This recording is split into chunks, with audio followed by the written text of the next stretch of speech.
जो ईश्वर को मंजूर होता है वही होकर रहता है। जीवन के रास्ते में जब भी हम निराश या अनिश्चित होते हैं तो हमें यह याद रखना चाहिए कि हर घटना, हर मौजदा और हर कठिनाई हमारे कल्याण के लिए होती है। ईश्वर की इच्छा में ही हमारी सच्ची राह छुपी होती है और जिस दिशा में वह हमें ले जाता है वह हमेशा हमारे लिए सर्वोत्तम होती है। नमस्कार दोस्तों, स्वागत है आप सभी का आपके अपने चैनल अच्छी सीख पर। तो चलिए बिना किसी देरी के बढ़ते हैं आज की कहानी की ओर। भारत के पश्चिमी हिस्से में एक गांव था जिसे लोग हरिपुरा कहते थे। यह नाम कभी सही था क्योंकि गांव में हरियाली, खुशहाली और समृद्धि थी। लेकिन बीते 5 सालों में मौसम और हालात ने ऐसा मोड़ लिया कि गांव अब सिर्फ नाम का हरिपुरा रह गया था। गांव में एक बुजुर्ग व्यक्ति श्यामलाल थे। उनकी सफेद दाढ़ी, शांत स्वभाव और मीठी वाणी ने उन्हें गांव के लोगों के बीच आदर और सम्मान दिलाया था। श्यामलाल के पास जीवन के कठिन संघर्षों का अनुभव था और वह अपने ज्ञान से हर किसी की मदद करते थे। उनके परिवार में उनका बेटा अनिल, बहू अर्चना और 8 साल का पोता आयुष था। श्यामलाल के जीवन का सिद्धांत था, जो ईश्वर को मंजूर होता है वही होता है। वह हमेशा कहा करते, अगर हम अपने जीवन में आई हर कठिनाई को एक चुनौती मानकर स्वीकार करेंगे तो हम न केवल उसे पार करेंगे बल्कि खुद को बेहतर भी बनाएंगे। एक दिन सुबह का समय था। आकाश में बादल तो थे पर बारिश के कोई आसार नहीं लग रहे थे। घर के बाहर चौपाल पर श्यामलाल बैठे हुए थे। अर्चना चाय लेकर आई और बोली, बाबा, यह भगवान भी हमारे साथ अन्याय कर रहे हैं।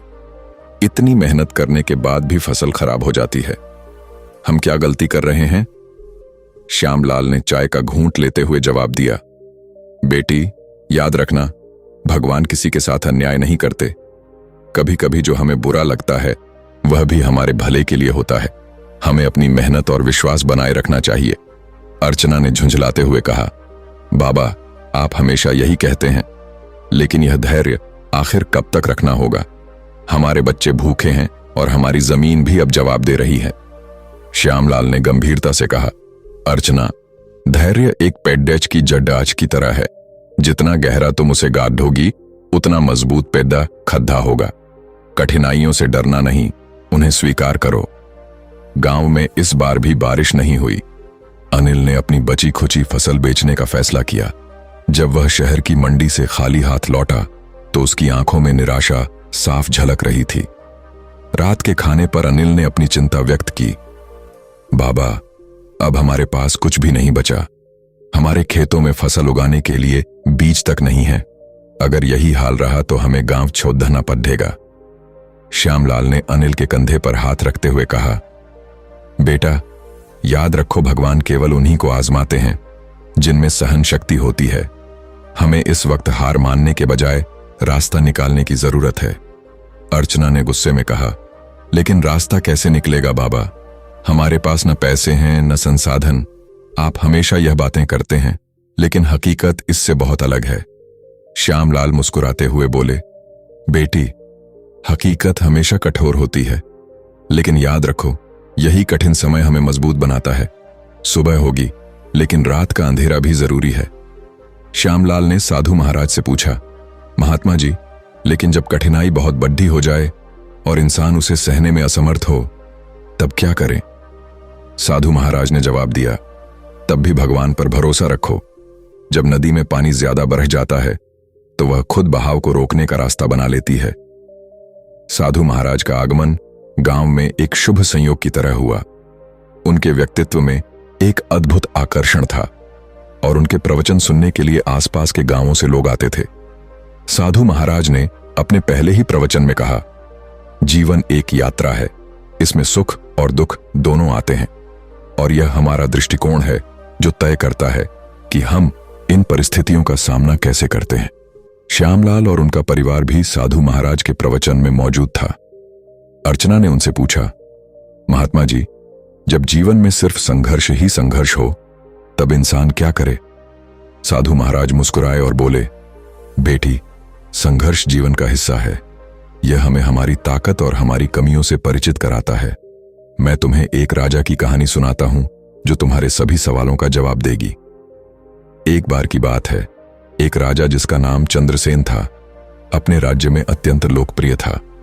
वह दयालु, बुद्धिमान और अपनी प्रजा की भलाई के लिए समर्पित था। लेकिन एक बात राजा को हमेशा परेशान करती थी, जीवन में आने वाले संघर्ष। राजा ने एक दिन भगवान से प्रार्थना की, हे प्रभु, आप मुझ पर कृपा करें और मेरे जीवन से सारे दुख दर्द दूर कर दें। मुझे ऐसा जीवन दे जिसमें केवल सुख हो। राजा की प्रार्थना सुनकर भगवान प्रकट हुए और बोले, राजन, यदि यही तुम्हारी इच्छा है तो मैं तुम्हें ऐसा जीवन दूंगा, लेकिन याद रखना, इसके बाद तुम अपनी पुरानी जिंदगी में वापस नहीं आ सकते। राजा ने तुरंत हामी भर दी। भगवान ने उसे एक ऐसा जीवन दिया जहां कोई संघर्ष नहीं था। हर दिन राजा के पास हर सुख सुविधा उपलब्ध थी। उसे कभी किसी समस्या का सामना नहीं करना पड़ता था। शुरुआत में राजा ने नए जीवन का आनंद लिया, लेकिन जैसे जैसे समय बीता, उसे महसूस हुआ कि उसकी जिंदगी नीरस हो गई है। उसने सोचा, यह जीवन तो बेहद सरल है, लेकिन इसमें कोई उत्साह नहीं है। मैं हर दिन एक जैसा जी रहा हूं, क्या यही सुख है? राजा ने भगवान से फिर प्रार्थना की, हे प्रभु, मुझे वापस मेरी पुरानी जिंदगी में भेज दीजिए। मैं संघर्षों का सामना करूंगा, लेकिन कृपया यह नीरस जीवन मुझसे वापस ले लीजिए। भगवान ने प्रकट होकर कहा, राजन, यह जीवन तुम्हारी अपनी मांग पर दिया गया था। अब बताओ, तुमने इससे क्या सीखा? राजा ने सिर झुकाकर कहा, हे प्रभु, मैंने यह सीखा कि संघर्ष जीवन को अर्थपूर्ण बनाते हैं।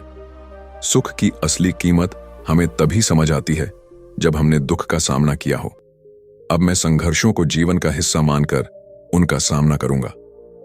साधु महाराज की यह कहानी सुनकर गांव के लोगों पर गहरा प्रभाव पड़ा। श्यामलाल ने साधु महाराज से पूछा, महात्मा जी, अगर संघर्ष हमें मजबूत बनाते हैं तो क्या यह जरूरी है कि हर इंसान को कठिनाइयों का सामना करना पड़े? साधु महाराज ने कहा, जीवन में कठिनाई केवल परीक्षा है। यह हमें तैयार करती है ताकि हम बड़े अवसरों का सामना कर सकें। जैसे सोना तपकर शुद्ध होता है, वैसे ही इंसान संघर्षों से निखरता है। कुछ महीनों बाद गांव में फिर से मौसम का बदलाव शुरू हुआ। आसमान में घने बादल छा गए और तेज हवाएं चलने लगीं। किसानों की उम्मीदें एक बार फिर से आकाश की ओर थीं, लेकिन इस बार बारिश की जगह बाढ़ का प्रकोप आया। नदी का जल स्तर इतना बढ़ गया कि कई घरों में पानी घुसने लगा और धीरे धीरे पूरे गांव में बाढ़ का खतरा बढ़ने लगा। श्यामलाल का परिवार अपनी झोपड़ी छोड़कर ऊंची जमीन पर भागने के लिए मजबूर हो गया। जलस्तर लगातार बढ़ता जा रहा था और पूरा गांव घबराया हुआ था। अनिल और श्यामलाल दोनों मिलकर अपने घर का सामान बचाने की कोशिश कर रहे थे, लेकिन पानी इतनी तेजी से बढ़ रहा था कि उनकी कोशिशें व्यर्थ साबित हो रही थीं। अर्चना ने पानी में खड़े होकर रोते हुए कहा, बाबा, क्या अब हमारी मेहनत और विश्वास काम आएगा? हमारे पास अब कुछ भी नहीं बचा। हमारा घर, हमारी जमीन, सब कुछ बह गया। क्या भगवान हमें फिर से आजमा रहे हैं? श्यामलाल ने अपनी पोता आयुष को गोद में लिया और अर्चना को सहारा देते हुए कहा, बेटी, यह जीवन के एक और परीक्षण का समय है। अगर हम भगवान पर भरोसा रखते हुए अपने संघर्ष को बिना थके जारी रखते हैं तो देखो, यह स्थिति भी ठीक हो जाएगी। जीवन में ऐसी मुश्किलें आती हैं जो हमें सिर्फ हमारी कड़ी मेहनत और विश्वास की परीक्षा लेने के लिए होती हैं। भगवान ने हमें जितनी परीक्षा दी है, उतनी ही बड़ी ताकत भी दी है इसे पार करने की। अर्चना ने गहरी सांस ली और कहा, लेकिन बाबा, जब कुछ भी हमारे हाथ में नहीं है, जब सब कुछ हमारे काबू से बाहर हो, तो फिर क्या करें? श्यामलाल ने शांत मन से कहा, तुमने देखा है ना, एक छोटा सा बीज कैसे मिट्टी में दबा रहता है। उसे तब तक कुछ नहीं दिखता जब तक वह अंकुरित नहीं हो जाता। यही जीवन है। जब तक हम अपने कष्टों का सामना धैर्य और विश्वास से करते हैं, हमें अपने परिणाम का पता नहीं चलता। पर याद रखो, हर बुरा वक्त गुजर जाता है और यही वक्त हमें और भी मजबूत बनाता है। अनिल ने सिर झुका लिया और कहा, बाबा, हमारी जिंदगी में कभी यह कठिनाइयां क्यों आती हैं? क्या यह हमारी कमी है? श्यामलाल ने उसे गहरी दृष्टि से देखा और कहा, नहीं बेटा, यह दुनिया का नियम है। अगर हमें जीवन में कुछ बड़ा हासिल करना है तो हमें अपने संघर्षों से गुजरना ही होगा। यही उस जीवन का हिस्सा है जो हमें भगवान ने दिया है। समय एक तरह से हमें यह सिखाता है कि हम किस तरह इन मुश्किलों का सामना कर सकते हैं। जैसे सोने को आग में तपाकर शुद्ध किया जाता है, वैसे ही हम भी अपने कष्टों से मजबूत होते हैं। अर्चना ने कहा, लेकिन बाबा, हम अब कहाँ जाएंगे? हमारे पास घर नहीं, खेत नहीं और सब कुछ पानी में बह गया। क्या हम फिर से किसी नए जीवन की शुरुआत कर पाएंगे? श्यामलाल ने हाथ उठाकर आकाश की ओर देखा और बोले, अर्चना, तुम देखोगी कि हमें एक नया रास्ता मिलेगा। जीवन हमेशा एक नया मोड़ लेकर आता है। ये बाढ़ और कठिनाइयां हमें तैयार कर रही हैं उस नए मोड़ के लिए। याद रखो, हमारे पास भगवान का आशीर्वाद है। जब तक हम अपने कर्मों में सच्चे हैं, हमें कोई भी मुसीबत हरा नहीं सकती। अर्चना ने धीरे से पूछा, बाबा, आप हमेशा ऐसे क्यों बोलते हैं? क्या आपको कभी डर नहीं लगता? श्यामलाल हंसते हुए बोले, डर तो लगता है बेटी, लेकिन वही डर हमें तैयार करता है। जीवन की परीक्षा ही हमारी ताकत बनती है। हमें हर कठिनाई का सामना करना चाहिए बिना झुके। अगर हम धैर्य और मेहनत के साथ आगे बढ़ेंगे तो हम किसी भी मुश्किल को पार कर सकते हैं। उसी दिन गांव के लोग इकट्ठा हुए और भगवान से प्रार्थना करने लगे। सभी ने एकजुट होकर मदद का हाथ बढ़ाया। धीरे धीरे बाढ़ का पानी कम होने लगा। श्यामलाल का परिवार भी नए सिरे से संघर्ष करने के लिए तैयार हो गया। वे एक दूसरे गांव में बस गए। वहां उन्हें मजदूरी करनी पड़ी। अनिल ने ईंट ढोने का काम शुरू किया, जबकि अर्चना ने आसपास के खेतों में काम करना शुरू कर दिया। एक दिन अर्चना ने श्यामलाल से कहा, बाबा, क्या हमें अब भी भगवान पर भरोसा रखना चाहिए? हमारे पास न जमीन है न घर। क्या यह न्याय है? श्यामलाल ने कहा, अर्चना, भगवान हर किसी को उसकी मेहनत का फल देते हैं। हमें इंतजार करना होगा। यह सबक हमें सिखाने के लिए है कि हम अपनी ताकत को पहचानें। इस बीच श्यामलाल का स्वास्थ्य अचानक बिगड़ने लगा। पहले उन्हें हल्के बुखार और सिर दर्द की शिकायत थी, लेकिन जैसे जैसे दिन बढ़े उनकी हालत और खराब होती गई। उन्हें बिस्तर से उठने में भी मुश्किल होने लगी। अनिल और अर्चना घबरा गए। अनिल ने तुरंत गांव के डॉक्टर से इलाज करवाना शुरू किया। अर्चना ने समय पर दवाइयां दी, लेकिन कोई खास सुधार नहीं हुआ।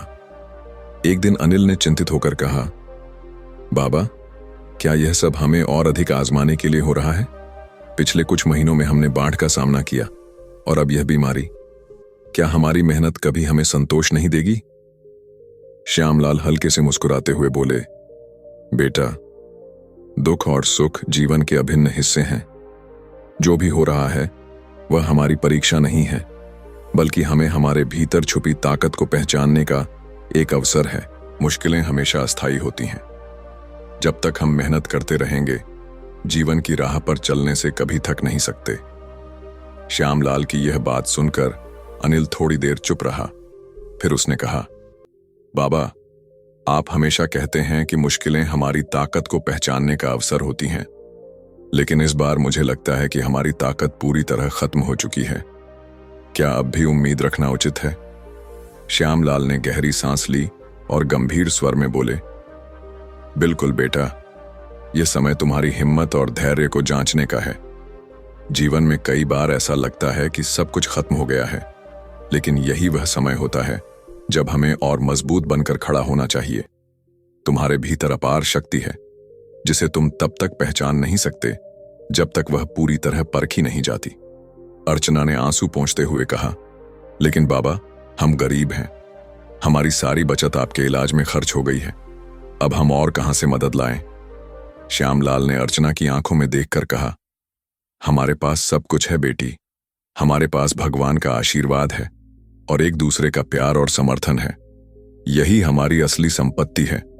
पैसे कभी स्थायी नहीं होते, लेकिन जो आंतरिक शक्ति और विश्वास हमारे पास है वह कभी खत्म नहीं होती। हमें हमेशा आगे बढ़ते रहना चाहिए, चाहे हालात जैसे भी हों। कुछ दिनों में श्यामलाल की स्थिति में धीरे धीरे सुधार आने लगा। दवाइयां असर करने लगीं और उनका शरीर धीरे धीरे पहले जैसा मजबूत होने लगा। परिवार ने देखा कि न केवल उनकी सेहत में सुधार हो रहा था, बल्कि उनकी मानसिक स्थिति भी बेहतर हो रही थी। एक दिन श्यामलाल ने सबको पास बुलाकर कहा, तुम सबका संघर्ष, धैर्य और विश्वास ही मेरी असली दवा बन गया है। जीवन में हर मुश्किल हमें अपने भीतर की शक्ति को पहचानने का अवसर देती है। यह कठिन समय हमें सिखाने के लिए है कि हम अपनी ताकत को कैसे पहचानें।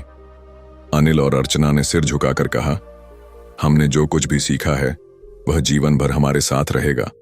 अब हम हर मुश्किल का सामना करेंगे और जो भी होगा हम तैयार होंगे। श्यामलाल ने गहरी मुस्कान के साथ कहा, याद रखो, सच्ची ताकत इंसान के भीतर होती है। जीवन की हर कठिनाई हमें यही सिखाती है, विश्वास, संघर्ष और धैर्य। अगर हम इन तीनों को साथ रखें तो कोई भी मुश्किल हमें हरा नहीं सकती। कुछ समय बाद श्यामलाल पूरी तरह ठीक हो गए। परिवार ने मिलकर अपने नए गांव में एक नई शुरुआत की। धीरे धीरे उनकी मेहनत रंग लाई। श्यामलाल ने कहा, देखो बेटा, भगवान ने हमें हर परीक्षा में सफल बनाया। जो ईश्वर को मंजूर होता है वही होता है, लेकिन यह हमारी मेहनत और धैर्य पर भी निर्भर करता है। अर्चना ने सिर झुकाते हुए कहा, बाबा, अब मैं समझ गई कि कठिनाइयां हमें मजबूत बनाने के लिए होती हैं। हम भगवान पर भरोसा रखेंगे और हमेशा मेहनत करते रहेंगे। यह कहानी हमें सिखाती है कि कठिनाइयों का उद्देश्य हमें बेहतर बनाना है। जब तक हम अपने कर्म और विश्वास बनाए रखते हैं, सफलता निश्चित है।